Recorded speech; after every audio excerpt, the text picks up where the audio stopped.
Praise the lord. ప్రియమైన దేవుని బిడ్డారా, దైవ సేవకులారా, నా ఫేస్బుక్, యూట్యూబ్, వాట్సాప్ ఫ్రెండ్స్ అని మీ అందరికీ కూడా నాకు హృదయపూర్వకమైన ధన్యవాదాలు చెల్లించుకుంటున్నాను. ప్రియమైన దేవుని బిడ్డారా, మొన్నటి దినాన మన స్త్రీల కోసం మొదలు పెట్టుకొని ఉన్నాము. అందులో భాగంగా కొంత వాక్యాన్ని మనం తెలుసుకున్నాం, కొంత విషయాన్ని, కొన్ని వివరాలని మనం తెలుసుకొని ఉన్నాం. కాబట్టి ఈరోజు కూడా కొంత విషయాన్ని, కొన్ని వివరాలని మనం తెలుసుకుందాం. ఇది సాధ్యమైనంత వరకు కూడా రేపటితో నేను దీన్ని ముగించడం జరుగుతుంది. తర్వాత నేను అనుకున్న అంశంకు తప్పనిసరిగా మీకు ఇవ్వడం అనేది జరుగుతుంది. కాబట్టి ప్రియమైన దేవుని బిడ్డలారా, సువార్త పని సేవలోని ఎక్కువ ముందంజలో ఉండేది ఎవరు అంటే స్త్రీ మాత్రమే. చెప్తున్నాను, స్త్రీకి ఎంత ప్రాధాన్యత ఉంది ఏంటి అనే ప్రతి ఒక్క విషయాన్ని కూడా గతంలో చెప్పాను, ఇప్పుడు కూడా చెప్పాను. అందులో ఇప్పుడు ఇంకొక నలుగురు తల్లిని మనం తీసుకుందాం.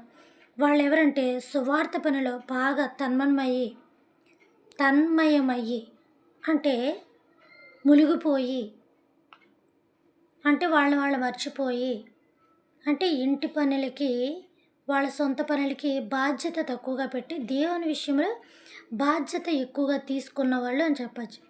గొప్ప విషయం ఏంటంటే అప్పట్లో ఎక్కువ సంఘాలు లేవు. వీళ్ళ ఇంట్లని సంఘాల కింద మలిచేశారు. వీళ్ళ హృదయాల్ని దేవునికి తెరిచారు, వాళ్ళ ఇంటల్ని మందిరానికి తెరిచారు.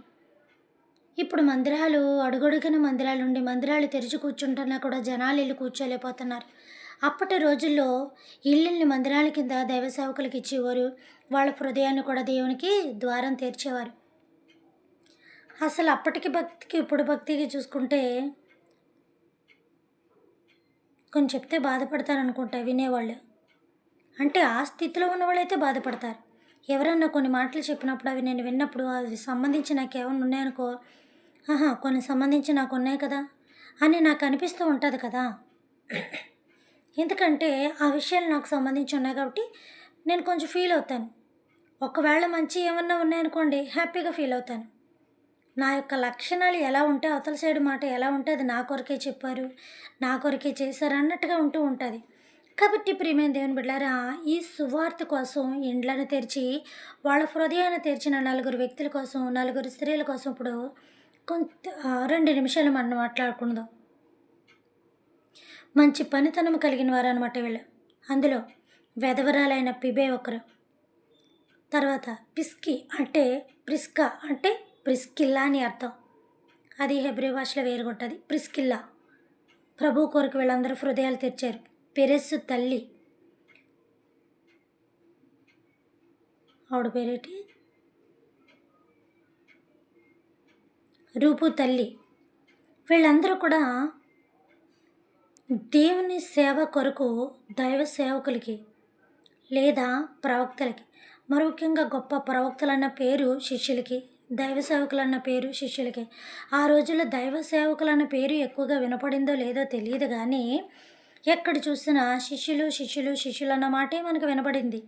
దైవ సేవకులు అని అంటే యాజకుడు ఒక్కడే ఉండేవాడు. అంటే ఆయన 100 మూరల తాడు కట్టుకొని వెళ్ళి దేవుని మందిరంలో ఆ యొక్క మందసానికి దోపాగ్ని వేస్తూ ఉండేవాడు. అతను మాత్రమే యాజకులు అనేవారు. ఇక బయట ఉండి సువార్త చేసి పరిచర్య చేసి వీళ్ళందరినీ కూడా శిష్యులు అనేవారు. కానీ వాళ్ళు సేవకుల కన్నా గొప్ప. వాళ్ళు అక్కడ చేసే పని ఏంటంటే యాజకత్వం మాత్రమే. బయట వీళ్ళు చేసే పని ఏంటంటే భయంకరమైన పని, నలుదిశలా పని. అలాంటి భాగాల్లో ఈ నలుగురు స్త్రీలు కూడా చాలా గొప్ప భాగానికి చేర్చబడ్డారు. ఒక విధంగా చెప్పాలంటే ప్రియమైన దేవుని బిడ్డలారా, పౌలు భక్తుడు చాలా గొప్పవాడు. ఇందులోని మార్కు తల్లి కూడా తన గృహాన్ని ఇచ్చింది, తన హృదయాన్ని కూడా దేవునికి ఇవ్వడం అనేది జరిగింది. బేతనీయలో యేసుప్రభు వారికి ఉన్న ఇల్లు లాజరిల్లే. అంటే ఉన్నప్పటికీ అక్కడ ఎక్కువగా ఆయన ఉంటూ ఉండేవారు. అక్కడ ఎక్కువగా ఉండడం చేయడం ఇది చేస్తూ ఉండేవారు అనమాట. ఆ ఇంట్లోనికి తెచ్చుకొని ఎవరు మార్తతోటి మరియతోటి యేసుప్రభు వారితో కూడా చక్కగా పరిచర్య చేస్తూ ఉండేవారు. బేతనీయలో మార్తకు సంబంధించి లూదియా కోసం కూడా చెప్పుకున్నాం కదా. లూదియా, ఇంకొక స్త్రీ ఉంటుంది ఫిలోమిని తల్లి. ఇలాగా వీళ్ళందరూ కూడా దేవునికి చాలా ఎక్కువగా ఉపయోగపడ్డారా. ఒక్కరిగా కాదు, చాలా ఎక్కువగా వీళ్ళంతా కూడా దేవునికి ఉపయోగపడడం జరిగింది. ఎందుకంటే ప్రియమైన దేవుని బిడ్డలారా, వీళ్ళ నిజంగా దేవుని ప్రేమించారు. వీళ్ళ హృదయాన్ని దేవునికి ఇచ్చారు. అంటే మేము ప్రేమించట్లేదా? మేము హృదయాన్ని ఇవ్వట్లేదా? నేను ఆ రోజుల్లో వాళ్ళ కోసం చెప్తున్నాను. ఈ రోజుల్లో మన కోసం చెప్పట్లేదు. ఒక విధంగా ఆ రకంగా చూసుకుంటే నేను కూడా ఆ స్థాయిలో ఉన్నానేమో, మరి నేను చూసుకోవాలి కదా. మిమ్మల్ని అనడమే గొప్ప కాదు కానీ, అనేదాన్ని ముందు నేను ఎలా ఉన్నానో నన్ను నేను చూసుకోవాలి. మీకు ఒకటి చూపిస్తే నాకు 3 చూపిస్తున్నాయి కదా వీళ్ళు. తర్వాత ప్రిస్కిల్ల కూడా దేవుని యందు చాలా గొప్ప కార్యాలు చేసింది.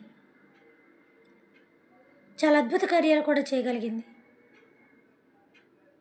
ఈ యొక్క కేంద్రంలోని కైకేంద్రీయ సంఘంలో పరిచారకురాలిగా ఉండేది.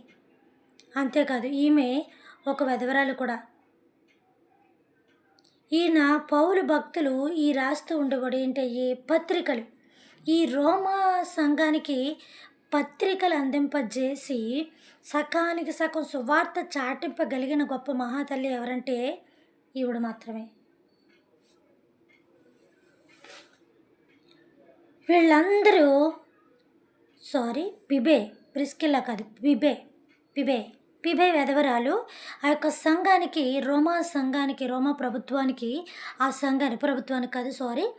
సంఘానికి దైవ సేవకులున్న ఈ సంఘానికి, ఎవరాలు శిష్యులున్న ఈ సంఘానికి దొంగతనంగా ఈ పత్రికలు అందిస్తూ ఉండేది.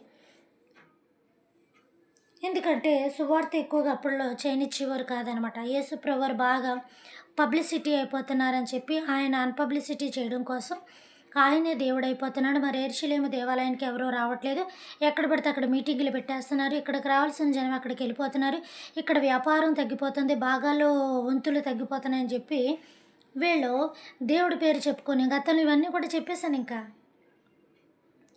యేసుప్రభు అని మీద ఒక కన్ను కాదు, రెండు కళ్ళు వేసేశారు. ఆ సరువైతే ఆ 2 చేతులతో కూడా ఆయన్ని పేక పిసికి చంపేద్దాం అన్నట్టుగా చూశారు. ఆ పని కూడా చేశారు.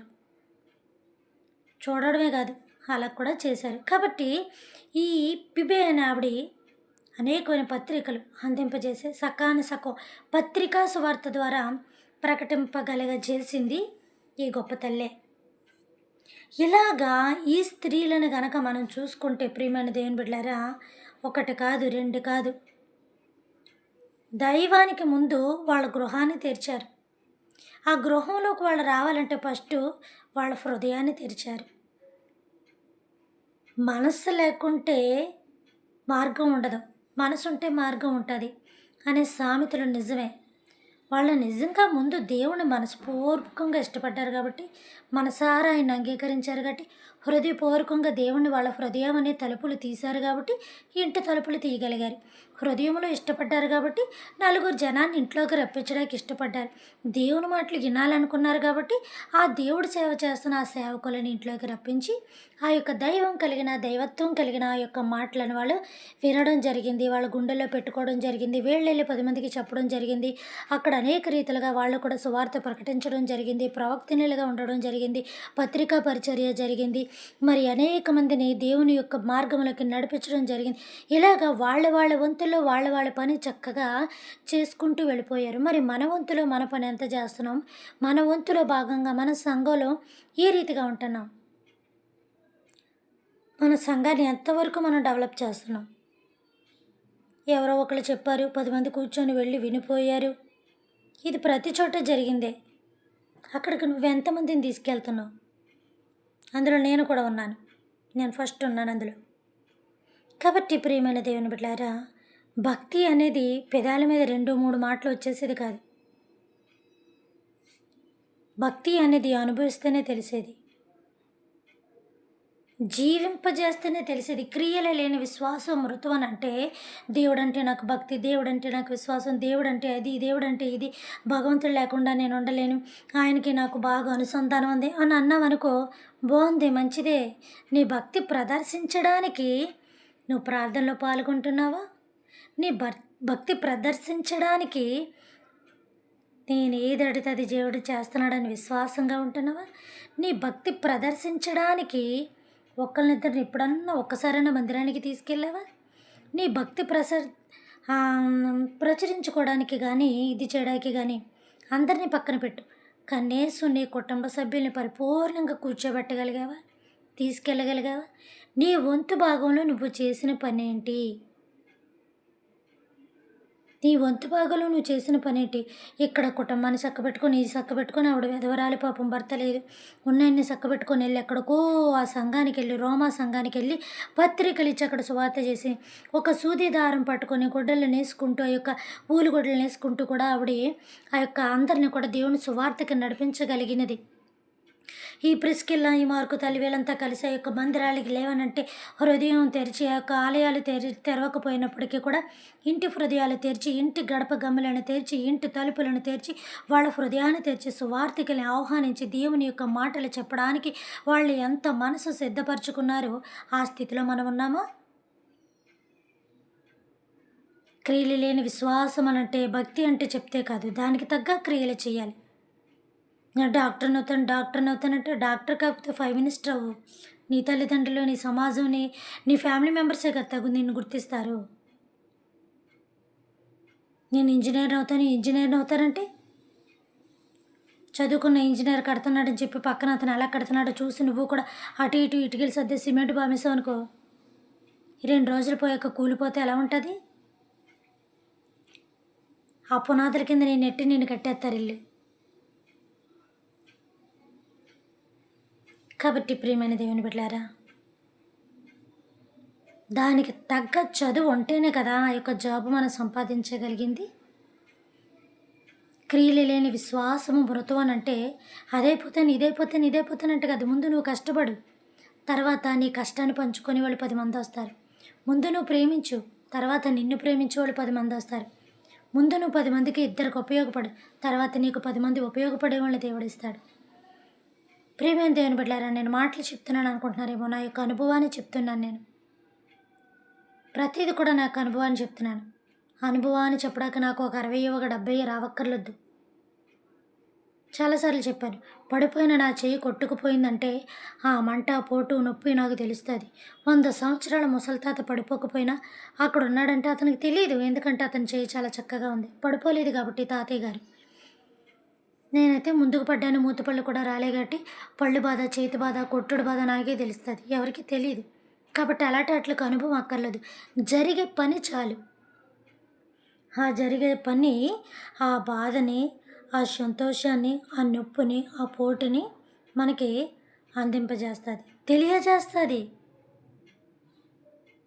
దానికి ఒక సామెత, కడుపు నిండిన వాడికి ఆకలి తెలియదని. కడుపు నిండిన వాడికి బాగా ఏకైకలో పక్కపక్కలో నవ్వొస్తుంది. కడుపు నిండలేని వాడికి 10 మందిలో కూర్చున్నా ఇంకా భోజనం దగ్గరికి రాలేదని కోల్గేట్ పేస్ట్కి అడ్వర్టైజ్మెంట్ ఇస్తారు చూసారా, ఆ టైపులో ఏదో 10 మందిలో ప్రదర్శించి నవ్వుతాడే తప్ప లోన చాలా ఆకలిగాను, చాలా ఆవేదనగాను, చాలా కళ్ళు తిరుగుడుగాను ఉంటుంది. తిన్నవాడికి ఇంకా పక్కన ఏమన్నా నోట్లు వేసుకుని నవ్వలేదామని చూస్తూ ఉంటాడు. కాబట్టి ప్రియమైన దేవుని బిడ్డలారా, ఈ స్త్రీలు ఎంత ముందంజలో ఉన్నారంటే సువార్త విషయంలో కానీ, దేవుని విషయంలో కానీ, శిష్యుల విషయంలో కానీ చాలా క్రియలు చేసుకుంటూ వచ్చారు.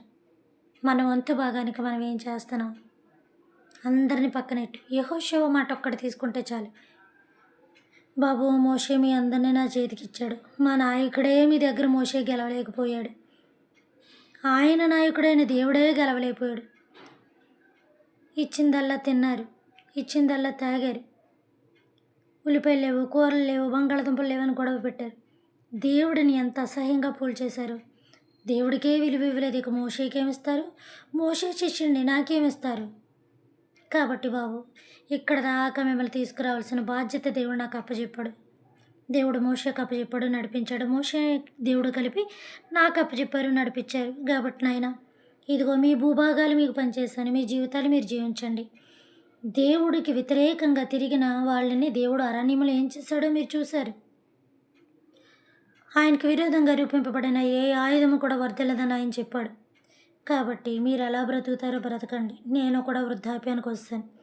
ఇక మీతో సాగే ఓపిక, నడిపించే ఓపిక, గెలిచే ఓపిక నాకు లేవు. కానీ ఒకటి గుర్తుపెట్టుకుంటారా, నేనును నా కుటుంబమును యెహోవాను మాత్రమే సేవించేదము. దేవునికి మహిమ కలుగునుగాక. మా ఇంట్లో వాళ్ళు సేవించకపోయినా బాధలేదు, నేను సేవిస్తాను. వాళ్ళని కూడా పక్క తోసి పడేస్తాను. ఎందుకంటే ఆయనని నేను చూశాను, ఎందుకంటే ఆయన నేను అనుభవించాను, ఎందుకంటే ఆయన జుంటి తేనె దారాల కన్నా మధురమైన గొప్పవాడు నా దేవుడు అన్న అనుభవాన్ని మనం సంపాదించుకుంటే అప్పుడు ఒకరు చెప్పగలుగుతాం. పిల్లల్ని తల్లిదండ్రుల దగ్గర కరెంటుకి వెళ్ళొద్దంటారు, వాటర్ దగ్గరికి వెళ్ళొద్దంటారు, ఎత్తైన ప్రదేశాలకు వెళ్ళొద్దంటే ఎందుకంటే వాటిలో ఉన్న భయానకం వాళ్ళకి తెలుసు. వీళ్ళకి ఏం తెలియదు, ఇరుముర్రోలో వెళ్ళిపోతారు.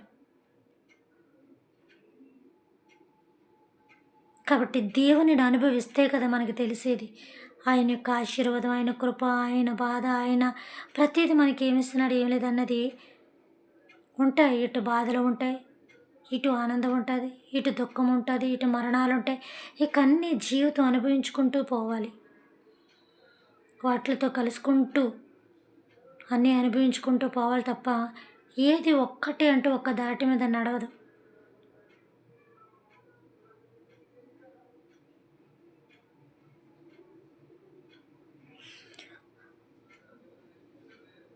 ఎందుకంటే జీవితం అన్నప్పుడు ఏవేవో జరుగుతూ ఉంటాయి. ఎంత భయంకరమైన జరిగినా అనుభవించాలంతే. జీవితంలో ఎన్ని సమస్యలు, ఎన్ని ప్రమాదాలు, ఎంత చీకటి జీవితం మనకి ఎదురైనప్పటికీ అవన్నీ కూడా దేవునికి అప్పచెప్పుకొని మనం దేవుళ్ళు నడవడం తప్ప అంతకు మించి మనం ఏం చేయలేం.